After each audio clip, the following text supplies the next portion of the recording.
수행을 하면서 저의 장애를 보니까 제가 많이 하고 있는 것 중에 하나가 이제 후회였어요.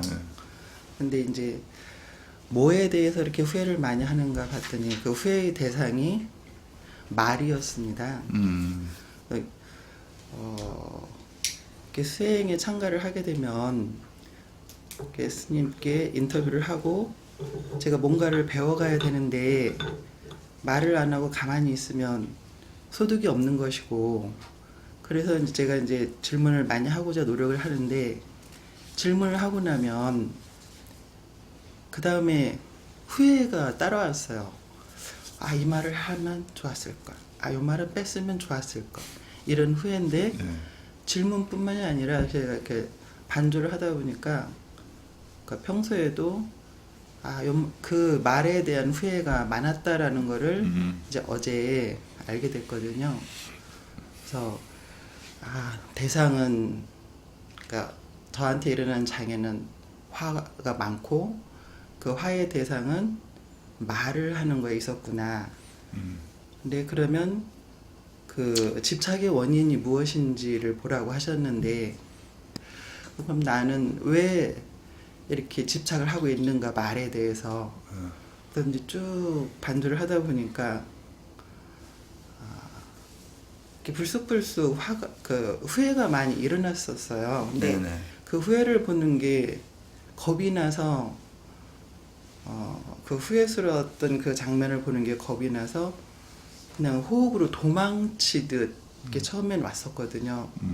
근데 그러다가 이게 도망치면 안 되는 거구나. 이게 어떤 장애인지를 알아야지 하고 보니까 이제 그러고 나서는 이게 후회고 이게 성냄이고 이 성냄은 버려야 되는 거고 이제 거기까지는 왔는데 그러고서는 이제 말았거든요. 근데 제가 계속해서 이제 말에 대해서 후회를 하고 있다 보니까 수행을 하면서도 이렇게 인터뷰를 자유롭게 할 수가 없고 그래서 이제 쭉 그 반주를 하다 보니까 저는 이제 제 직장 생활할 때 이렇게 말을 통해서 잘 전달을 해야 되는 그런 일을 좀 했었거든요. 이제 그래서 항상 말을 이렇게 조리 있게 일목요연하게 해서 이제 가르치는 일을 했었기 때문에 그런 게 항상 이제 습관적으로 스트레스를 가지고 있었나 보다. 그래서 지금도 그 습관이 남아 있는데 지금은 그때만큼 준비를 하지 않기 때문에.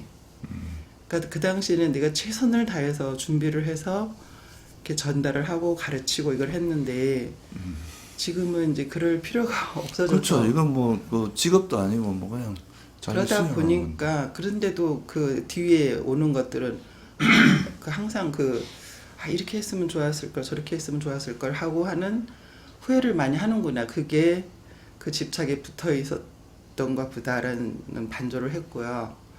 근데 이제 다른 마음으로 이제 제가 연민의 마음이 났던 것 같아요. 아니다.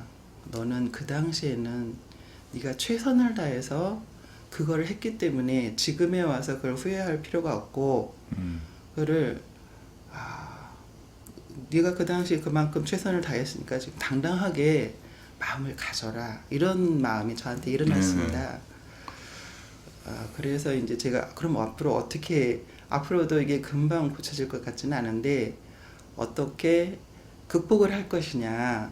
그래서 이제 제가 아까 처음에 극복하고 싶어서 첫 번째로 나왔다고 말씀을 드렸는데요. 근데 그 지금 제가 보기엔 보살님이 잘하시는 것 같아요. 그러니까 이제 보통 보면은 사람들이 예를 들어서 말을 할 때도 완벽하게 하고 싶어 하고, 그죠? 그 뭔가 이게 이제 어떤 물론 이제 우리가 뭐 잘하려고 노력하는 거야 뭐 발전을 위해서 좋은 건데, 사실 뭐 부처님께서 하신 말씀 중에 하나가 사실 완벽한 거라는 거는 사실 없는 거거든요. 그냥 우리가 할 수 있는 최선을 다하는 거고 그런 거지. 이 세상에 뭐 그 완전한 어떤 상태라는 것은 없다는 게 고성제의 내용이에요. 이 세상 자체가, 존재 자체도 뭔가 완벽을 추구하지만 아무리 완벽해도 그 허점이 있고, 그래서 그런 걸 이해하면요, 그냥 내가 뭐 할 수 있는 최선을 다할 뿐이지 너무 뭐 잘하려고 하거나 이러지는 않거든요. 그게 예를 들어서 뭐 너무 적의를 가지고 했다거나 뭐 그런 거는 좀 우리가 버려야 될 거지만, 그래도 내가 할 수 있는 한에서 최선을 다했던 거에 대해서는 뭐 그 미련 가질 필요가 없잖아요. 그래서 그런 마음으로 이해를 하고, 그러니까 아예 뭐 그래서 저도 옛날에 좀 성격이 완벽주의적인 성격이 있었는데, 근데 그런 거를 저는 살면서 이제 저 나름대로 그냥 뭐 내가 생각하는 한 8, 90%만 돼도 충분하다.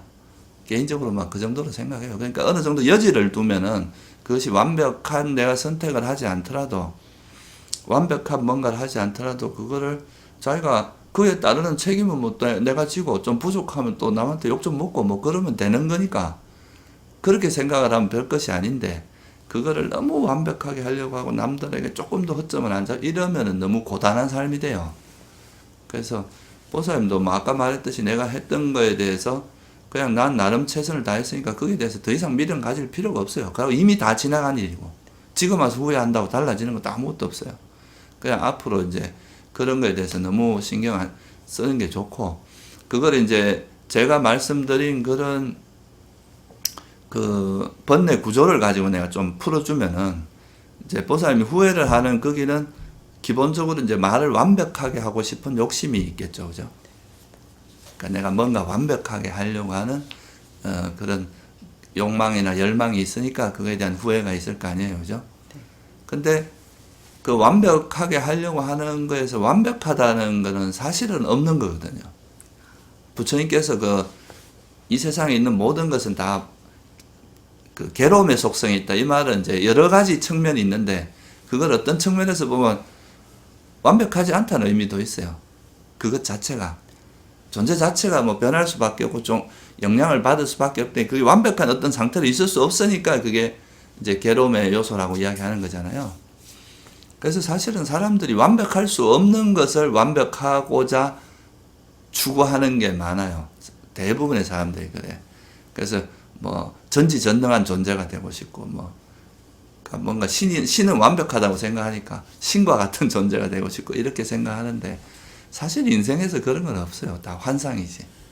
그러니까 그런 거를 그냥 우리가 저는 개인적으로 그렇게 생각을 해요. 이게 그렇기 때문에 우리가 이제 주의 깊게 살펴야 되는, 뭔가를 완벽하게 하는 게 아니라 그 하는 마음이 선한가 불선한가, 이거를 이제 항상 관심을 가지고 거기에 포커스를 맞추는 게 좋지. 그러면 사실 괴로울 일이 별로 없거든요. 그냥 내가 하는 일이 선한가 안 선한가, 선하지 않은 일은 내가 버리려고 노력하고, 선한 거는 또 개발하려고 이렇게만 노력하면 되는 거잖아요. 그 결과는 사실 그렇게 중요하지 않아요. 그러니까 바다에서 거품 이래 올라갔다 내려갔다, 큰 거품도 있고 작은 거품도 있잖아요.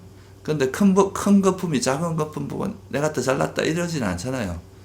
그러니까 이 인생에서 뭐 누가 많은 걸 이루었다 해도 사실 그게 이런 큰 흐름에서 보면은 그냥 이런저런 일들이 이렇게 흥망성쇠를 거듭한 그런 거에 불과하다고도 볼 수 있잖아요. 그래서 그게 이제 완벽하지 않은 것을 완벽하게 보려고 하는 건 뭐겠어요, 그게? 무상을 깨닫지 못하고 있는. 그러니까 그게 이제 불교적으로 보면 뭐에 해당합니까? 어리석음이잖아요. 그러니까 이제 내가 이 후회가 되는 것이 이제 말을 완벽하게 하려고 하는 욕심이 있고, 그 밑뿌리에는 또 보면은 그러니까 완벽할 수 없는 것을 완벽하게 하려고 하는 그런 어리석음 있잖아요. 그런 것 때문에 내가 계속 일어나는데, 내가 마음을 이렇게 바꿔서 이 세상은 뭐 완벽한 건 있을 수 없다. 그죠? 그렇게 기본적으로 이해를 하면 좀 마음이 훨씬 편해집니다. 그냥 우리 이 세상에서 다들 실수하고 살아가는 거예요. 실수 안 하고 사는 사람 아무도 없어요. 이 세상에 누구라도. 예를 들면 마하가섭존자라고 이제 부처님의 되게 훌륭한 제자가, 위대한 제자가 있잖아요. 그런 분들도 부처님한테 혼나는 일이 있어요. 그게 뭐 번뇌가 있어서 혼난 게 아니고, 이제 이 마하가섭존자가 이제 가난한 사람들을 좀 연민심을 가져서 가난한 사람들에게만 복을 주기 위해서 이제 그 사람들에게 주로 탁발을 다닌 거예요. 그러니까 부잣집은 안 가고 가난한 집만 간 거라. 그러니까 부처님께서 혼냈어요. 아니 그 부자들은 또 부자 나름대로 이 생에 또 복을 전생의 복으로 쓰지만 복을 지을 기회를 줘야 된다. 그래서 뭐가 나오냐면 7집을 그냥 고루고루 다니라 이런 게 이제 탁발을 할 때 그런 게 나온 거거든요.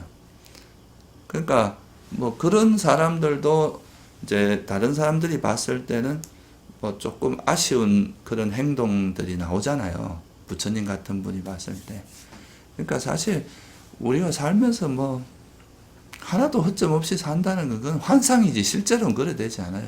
우리 삶에서 좋고 나쁘고 이런 게 막 섞여져서 그 삶이 이루어지는 거지.